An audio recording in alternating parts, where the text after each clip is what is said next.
Venez, retournons vers le Seigneur.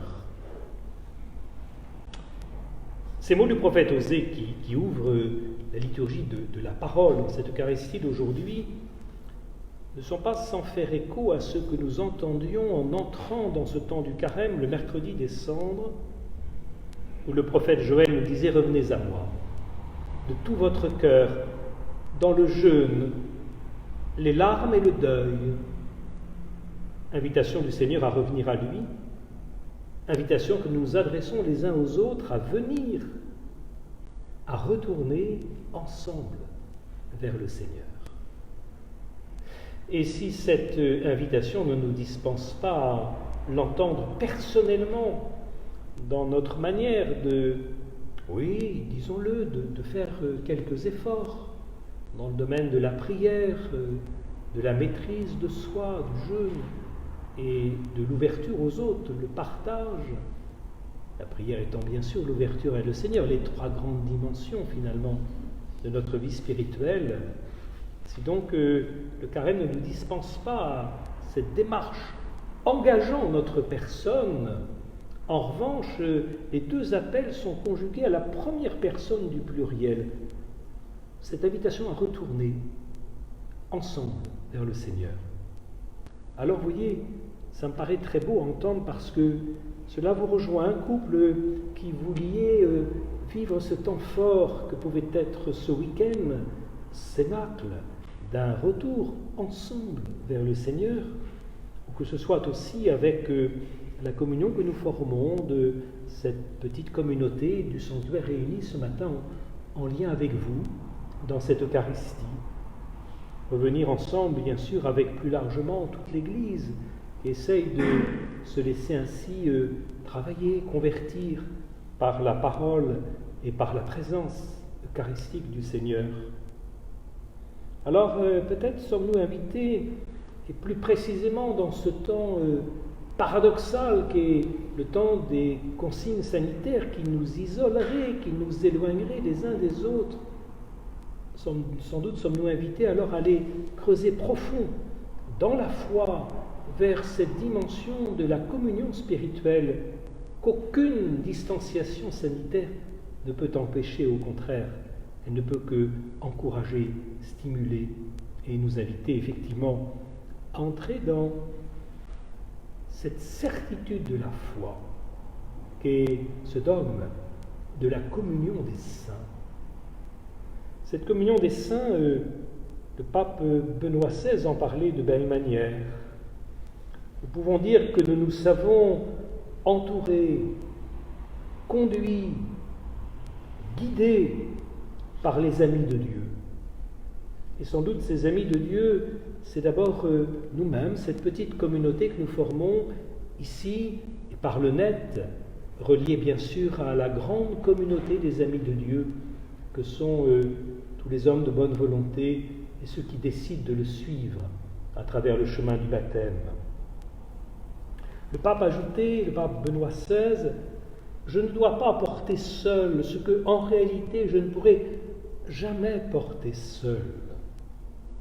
La troupe des saints de Dieu me protège, me soutient et me porte. » Alors cette chose que nous ne pouvons pas porter seule, quelle peut être donc cette chose-là, si lourde ou si disproportionnée par rapport à nos moyens, sans doute y a-t-il tout d'abord toutes ces intentions que nous portons et qui sont souvent lourdes et que nous aimons nous confier les uns aux autres et déposer ici, comme nous le ferons tout à l'heure à travers ce geste que nous irons accomplir, d'aller, oui, conduire ces intentions que nous avons reçues de vous, les conduire jusqu'à la chambre des saints Louis et Zélie et de Thérèse.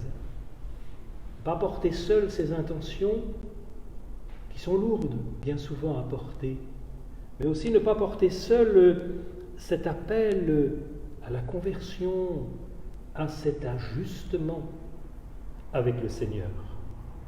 Ça, c'est dans la communion des saints que nous pouvons accueillir cet ajustement.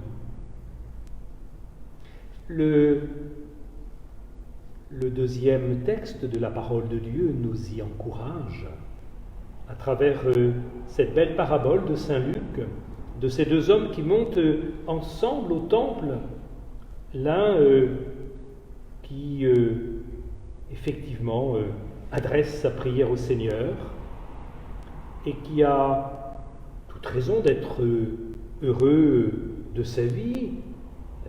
Il n'a rien à se reprocher, semble-t-il. Il n'a commis ni vol, ni injustice, ni adultère. Et qui plus est, il jeûne 2 fois par semaine et verse le 10e de ce qu'il gagne. Eh bien, ce n'est pas lui qui, en redescendant curieusement, est justifié.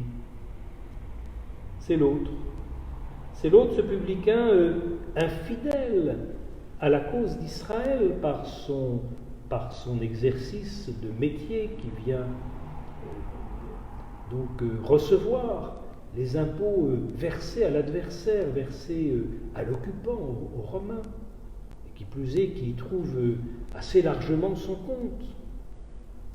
Curieusement, celui-ci, eh bien c'est lui qui, redescendant du temple, est ajusté et justifié, parce qu'il a cette humilité de se reconnaître pécheur et d'invoquer la miséricorde du Seigneur.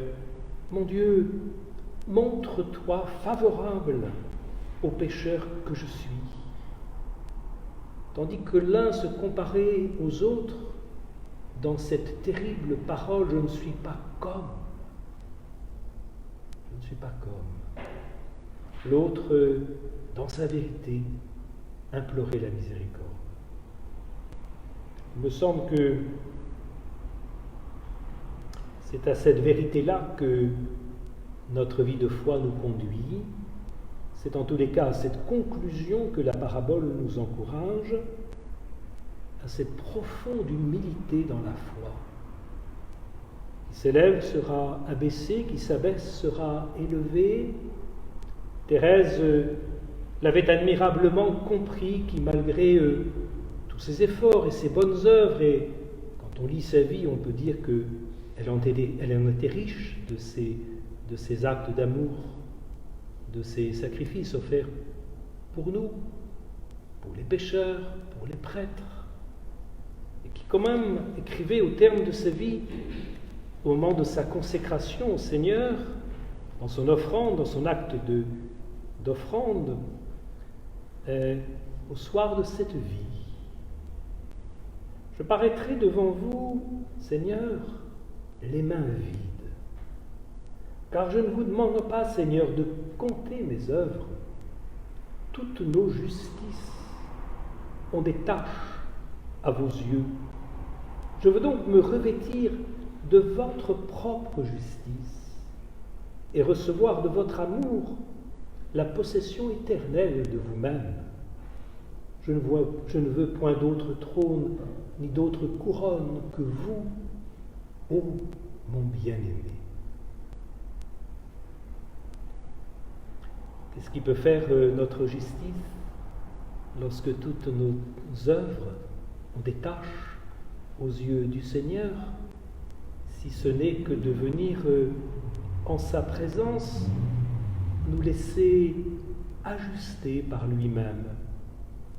Et Louis Martin aussi le disait fortement dans cette prière qu'il aimait à méditer et qui a accompagné sa vie, qui commence par ce désir de se donner à Dieu, qui l'en supplie, de pouvoir l'attirer à l'odeur de ses parfums, et qui connaît aussi ses limites, la faiblesse de ses forces, et qui termine par les mots de cette prière d'un auteur que l'on dit être Fénelon: ô misère infinie, que votre seule miséricorde peut surpasser.